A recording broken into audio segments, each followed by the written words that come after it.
Talagang hindi tama ang ginawa niyo sa Diyosa. Parang hindi normal na babae ang gawain ng magbuhat ng kalan. Chares! So ayun, maglinis tayo ng bakuran. Diyos ko, ang mga naiwan ni Juan. Diyos ko, sa daming iniwan ni Juan, naging Juan tamad na kami tuloy. Chares lang. So ayun, kailangan natin maglinis ng bakuran kasi ang daming mga dahon. Diyos ko, nagsihulugan na silang lahat. So kailangan walisin. Gaya ng kaibigan mong Anes, plastika na dapat walisin. Ganon. Charot lang, talagang humuhugot na. So kailangan maging babaihan tayo sa pagwawalis. Ganyan takpan ang bibig habang sumasayo ng igiling pababa. Ganon, o diba?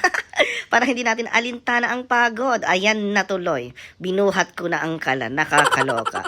Ang bigat mga auntie. Parang 10 kilos ata dyan. Diyos ko. Napakabigat. So no choice kasi wala akong mautusan. Kaya ako na lang ang nagbuhat. Diyos ko. Hindi tama ang ginawa nyo sa Diyosa talaga. So ayun, bumalik na naman ako para magwalis. So ito ang itsura ko. Grabe, tagatak ang pawis ko. So yun lang for today's video. Mwah!